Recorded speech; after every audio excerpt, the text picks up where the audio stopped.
देश का banking sector, हमने बैंकों को मर्ज करने की दिशा में अहम कदम उठाए हैं।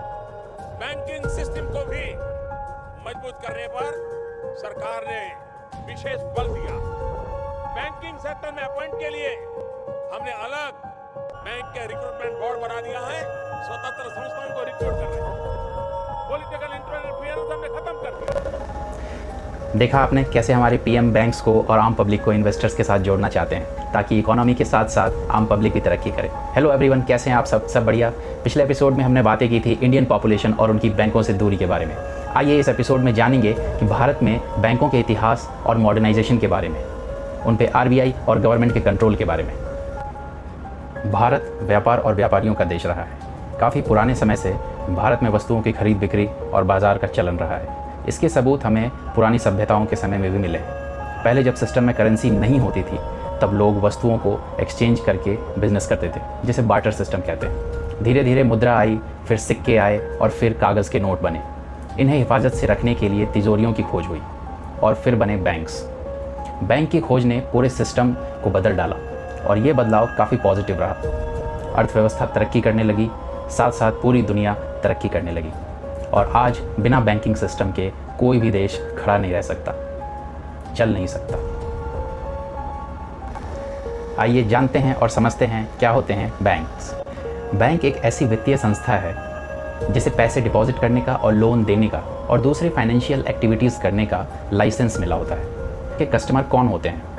क्या हर कोई जो बैंक में जाता है वो उनका कस्टमर है? नहीं। आरबीआई के हिसाब से कोई व्यक्ति या कोई संस्था जो बैंक के साथ अपना अकाउंट रखते हैं या उनसे जुड़े किसी फाइनेंशियल गतिविधि से जुड़े होते हैं वही बैंक के कस्टमर हो सकते हैं। बैंकों का इतिहास काफ़ी मज़ेदार रहा है। कैसे ब्रिटिश रूल में भारत में बैंक बने और चले, आइए देखते हैं। History of Indian banks. सन 1770 में भारत के सबसे पहले बैंक की स्थापना हुई जिसका नाम था बैंक ऑफ हिंदुस्तान और ये 1829 से 1832 तक बंद भी हो गया। ब्रिटिश रूल में 3 बड़े बैंकों को इस्टेब्लिश किया गया। पहला बैंक बैंक ऑफ बंगाल 1809 में, दूसरा बैंक बैंक ऑफ बॉम्बे 1840 में और तीसरा बैंक ऑफ मद्रास 1843 में। उसके बाद अंग्रेज़ों ने सन 1921 में इन तीनों बैंकों को मिला के एक बैंक बना दिया जिसका नाम रखा गया इंपीरियल बैंक ऑफ इंडिया। ये वही बैंक है जिसे भारत ने आज़ादी के बाद सन 1955 में नाम दिया स्टेट बैंक ऑफ इंडिया। पहले रेगुलेशन और कंट्रोलिंग के सारे काम एसबीआई ही करती थी। उसके बाद बनी आरबीआई। वो क्या है और कैसे काम करती है वो जानते हैं। आरबीआई बैंकों का बैंक है जिसे सेंट्रल बैंक भी कहते हैं और ये रेगुलेटर है। ये भारत सरकार की फाइनेंस मिनिस्ट्री के अंदर आने वाली बॉडी है जो कंट्री के बैंकिंग रेगुलेशन, पेमेंट सिस्टम और इकोनॉमिक डेवलपमेंट को सपोर्ट करती है। आरबीआई 1 अप्रैल 1935 में बनाई गई और जिस एक्ट में इसे बनाया गया उसे आरबीआई एक्ट 1934 कहते हैं। आरबीआई का हेडक्वार्टर मुंबई में है जिसमें 21 बोर्ड ऑफ डायरेक्टर्स होते हैं। उनमें 1 गवर्नर, 4 डेप्यूटी गवर्नर और मिनिस्ट्री ऑफ फाइनेंस से जुड़े कुछ लोग होते हैं। कोई भी करेंसी या नोट आरबीआई के अप्रूवल या गवर्नर के साइन के बिना लीगल नहीं हो सकते, कुछ एक को छोड़ के।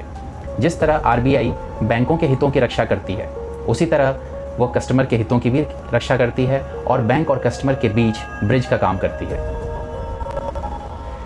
ये 10 रुपये की करेंसी जो पहली बार आरबीआई ने छापी थी 1938 में और ये है प्रेजेंट टाइम के 10 रुपये का नोट। देखिए वक्त कितना बदल गया है। और हाँ, आपने देखा पहले नोट में महात्मा गांधी की फ़ोटो नहीं है।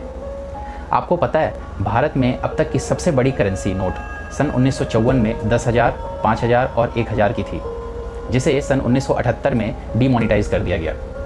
ज़रा सोचिए उस 10,000 के नोट की आज कितनी वैल्यू होती। आइए अब जानते हैं भारत में कितने टाइप्स के बैंक होते हैं और उनकी संख्या कितनी है। पहला होता है सेंट्रल बैंक जिसे खुद आरबीआई कहते हैं। दूसरा होता है कोऑपरेटिव बैंक, ये राज्य सरकारों द्वारा संचालित होती हैं। तीसरे होते हैं रीजनल रूरल बैंक्स, इसमें सेंट्रल और स्टेट गवर्नमेंट दोनों की हिस्सेदारी होती है और ये विशेषकर ग्रामीण इलाकों के लिए बनाए जाते हैं। फिर आता है लोकल एरिया बैंक। ये ऐसे बैंक होते हैं जिन्हें किसी खास प्रकार की कम्युनिटी चलाती है। फिर आते हैं स्पेशलाइज्ड बैंक। ये बैंक ऐसे होते हैं जो किसी स्पेशल चीज़ के लिए ही बनाए जाते हैं जैसे नाबार्ड, एक्जिम और सिडबी। फिर आते हैं स्मॉल फाइनेंस बैंक। जैसा कि नाम से पता चलता है कि ये गरीबों और फार्मिंग सेक्टर और छोटे उद्योगों को बढ़ावा देने के लिए बनाए गए बैंक्स हैं। फिर सबसे लेटेस्ट टाइप का बैंक आता है जो है पेमेंट्स बैंक। ये एक छोटे डिपॉजिट रखने के लिए बनाए गए बैंक्स हैं जिसकी मैक्सिमम लिमिट 1 लाख रुपए सालाना होती है, जैसे कि Paytm banks, Airtel bank, India post bank. और फिर आता है सबसे महत्वपूर्ण कमर्शियल बैंक। कमर्शियल बैंक 3 तरह के होते हैं।